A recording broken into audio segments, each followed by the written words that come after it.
नमस्कार विद्यार्थियों, मैं आपका कंप्यूटर टीचर कमलेश आपके सामने फिर से एक नया वीडियो लेके आया हूँ।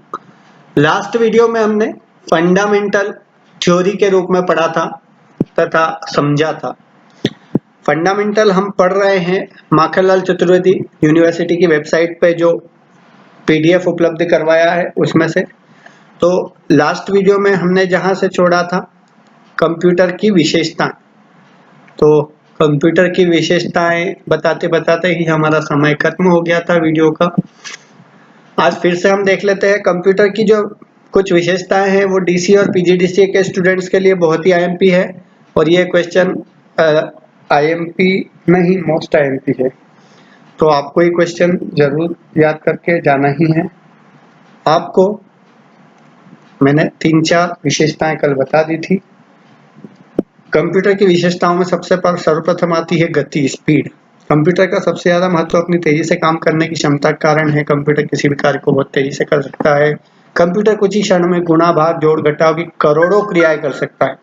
यदि आपको 856 में 487, 856 में 487 का इंटू करना हो, गुणा करना हो, तो इसमें आपको लगभग 1 से लेकर 2 मिनट तक समय लग सकता है और वो भी यह समय तब होगा जब आपकी कैलकुलेशन बहुत फास्ट होगी। लेकिन कंप्यूटर यदि अपने कैलकुलेटर से ये काम करता है तो ऐसी करोड़ों गणनाएं वह मिनटों में भी नहीं सेकंडों में कर देता है। यदि आप कैलकुलेटर से करेंगे तो भी आपको काफी टाइम लगेगा। उसके अलावा उच्च संग्रहण क्षमता, कंप्यूटर की जो मेमोरी होती है, संग्रहण क्षमता होती है, वो बहुत ही अत्यधिक होती है। कंप्यूटर लाखों शब्दों को बहुत कम स्थान में संग्रह करके रख सकता है। डाटा, चित्र, प्रोग्राम, खेल, वीडियो, आवाज को कई वर्षों तक उसी प्रारूप में, जिस प्रारूप में हमने उसमें इंसर्ट किया था, उसी प्रारूप में वह हमें फिर से लौटा देता है। यदि हमें कोई चीज याद रखने का कहा जाए तो हम 2 साल 5 साल बाद वो उसमें से आधे से ज्यादा जो डाटा है वो भूल जाते हैं। लेकिन कंप्यूटर में आज से 10 वर्षों के बाद भी स्टोर किया हुआ, जो 10 वर्षों पूर्व डाटा स्टोर किया था, वह डाटा हम फिर से प्राप्त कर सकते हैं और पूरा उसी फॉर्मेट में प्राप्त कर सकते हैं जिस फॉर्मेट में हमने उसे दिया था। इसी प्रकार एक उदाहरण दिया है यहाँ पर। मान लीजिए कि प्रदेश की हायर सेकेंडरी परीक्षा में 10 लाख विद्यार्थी भाग लेते हैं, तब पूरे 10 लाख विद्यार्थियों के प्राप्तांक, नाम, पते, स्कूल के नाम इत्यादि डाटा बहुत अधिक हो जाएगा। इस पूरे डाटा को कंप्यूटर की मुख्य मेमोरी में संग्रहित करना असंभव होगा। अतः एक और ऐसी मेमोरी की जरूरत हमें होती है जो 10 लाख विद्यार्थियों का संग्रह करके रख सके, इसलिए सेकेंडरी मेमोरी इसमें जोड़ी जाती है। मुख्य मेमोरी सेंट्रल प्रोसेसिंग यूनिट का हिस्सा होती है, जिसे आजकल सेमीकंडक्टर पदार्थ से बनाया जाता है। इसे किलोबाइट या किलोबाइट में मापा जाता है। 1024 अक्षरों को स्टोर करने की क्षमता 1 KB कहलाती है। इसी तरह किसी कंप्यूटर की मेमोरी 64 KB है, तो इसका अर्थ यह है कि उसकी मुख्य मेमोरी में 64 × 1024 अक्षर संग्रहित किए जा सकते हैं। तो अलग अलग स्टोरेज क्षमता जो होती है वो किलोबाइट, मेगाबाइट, गीगाबाइट, टेराबाइट इत्यादि में नापी जाती है। अगली इसकी विशेषता आती है कंप्यूटर की शुद्धता, एक्यूरेसी। कंप्यूटर हमें बिल्कुल शुद्ध परिणाम देता है। यदि कंप्यूटर चलाने वाला जो ऑपरेटर है, हम स्वयं यदि गलती करते हैं तो ही कंप्यूटर गलती करता है, वरना कंप्यूटर में गलती की कोई गुंजाइश नहीं होती है। कभी कभी मशीन में खराबी आ जाती है, तो खराब होने के बाद तो हर कोई गलत परिणाम ही देता है। इसके अलावा वर्सेटिलिटी यानी कि व्यापक उपयोगिता दे रखा है। इसकी जगह सार्वभौमिकता भी बोल सकते हैं। सार्वभौमिकता यानी कि कंप्यूटर का उपयोग आजकल एक किसी विशेष क्षेत्र के लिए नहीं हो रहा है, सार्वभौमिक रूप से अलग अलग क्षेत्रों में इसका उपयोग हो रहा है। विज्ञान, एजुकेशन, शिक्षा या उद्योग हो, अलग अलग जगहों पर इसका उपयोग होता है। मनोरंजन के लिए भी होता है और घर पर पर्सनली रूप से जोड़ घटाव की क्रियाएं तथा डाटा एंट्री के कार्य के लिए भी इसका कार्य किया जाता है। फिल्मों में इसका कार्य होता है। तो कंप्यूटर अपनी सार्वभौमिकता की वजह से पूरी दुनिया में फैलता जा रहा है। स्वचालन, ऑटोमेशन, कंप्यूटर स्वचालित रूप से कार्य करता रहता है। एक बार उसमें प्रोग्राम का डाटा लोड होने आने के कारण और एक बार निर्देशों को दे दिए जाने के बाद वह ऑटोमेटिक रूप से कार्य करता रहता है और अपना जो परिणाम है वह निकाल के हमें दे देता है, भविष्य के लिए संग्रहित भी कर लेता है। उसके बाद है सक्षमता, डिलीजेंस। आम मानव किसी कार्य को निरंतर कुछ ही घंटों तक करने में थक जाता है। कई यांत्रिक मशीनें कार्यभार अधिक होने पर खराबी के लक्षण देने लगती हैं। इसे हम एक तरह से कर्मठता भी बोल सकते हैं। कर्मठ होता है कंप्यूटर। यदि हमें कोई कार्य दिया जाए तो हम 2 से 4 घंटों या 6 घंटों में अधिक से अधिक 8 घंटे काम करने के बाद हम पूरी तरह थक जाते हैं।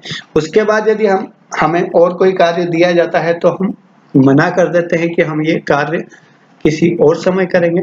लेकिन कंप्यूटर को यदि आप 24 आवर्स 24 घंटे भी चलाएंगे और कार्य करते रहेंगे तो कंप्यूटर कभी थकता नहीं है, कर्मठ है, वह चलता ही रहता है क्योंकि वह एक इलेक्ट्रॉनिक मशीन है।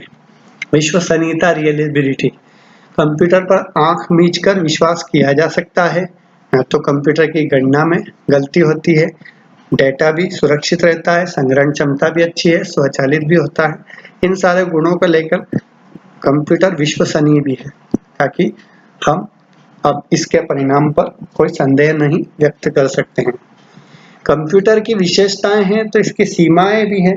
सीमाएं कैसे? जैसे कि बुद्धिमत्ता की कमी। बुद्धिमत्ता की कमी का अर्थ यह है कि कंप्यूटर यह नहीं देखता कि सामने वाले ने, ऑपरेटर ने जो इसको चला रहा है, वह व्यक्ति सही निर्देश दे रहा है अथवा गलत निर्देश दे रहा है। यदि आपने बड़ी मेहनत से कोई फाइल बनाई है, चाहे वो कितने ही पेजों की फाइल हो, उसे आपने बड़ी मेहनत से टाइप किया हो या प्रोजेक्ट बनाया हो आपके लिए, तो आप यदि गलती से उसे डिलीट बटन दबाएंगे तो कंप्यूटर आपको रोकेगा नहीं, कंप्यूटर डायरेक्ट आपको डिलीट कर देगा, क्योंकि वह गलत कार्य या किसी गलत कार्य करने वाले व्यक्ति को यदि आपका कंप्यूटर हाथ में आ जाता है तो आप उसको, कंप्यूटर उसे रोकता नहीं है, बल्कि कंप्यूटर। तो बुद्धिमत्ता की कमी, कंप्यूटर में बुद्धिमत्ता की कमी होती है। यदि कोई उसे खराब करने की कोशिश करता है तो कंप्यूटर अपना बचाव नहीं कर सकता है। सामान्य बोध की कमी, कंप्यूटर एक मूर्ख व्यक्ति की भांति कार्य करता है। चूंकि कंप्यूटर में स्वयं की तार्किक क्षमता नहीं होती, वह दिए गए तथ्यों में से सही या गलत का चुनाव नहीं कर पाता। सॉफ्टवेयर की सीमाओं में बंधा है। कंप्यूटर सॉफ्टवेयर के अलावा कोई कार्य नहीं कर सकता। अगर सॉफ्टवेयर जो कार्य करने के लिए उसे सूचना देता है वही कार्य वह कर सकता है। विद्युत पर निर्भरता, कंप्यूटर इलेक्ट्रॉनिक उपकरण होने के कारण विद्युत से ही चलाया जा सकता है, इसके बिना बेकार डब्बा है। डाटा संरक्षण में सावधानी, डाटा के संरक्षण में अत्यधिक सावधानी रखनी होती है, अन्यथा संपूर्ण डाटा असावधानी से नष्ट हो सकता है।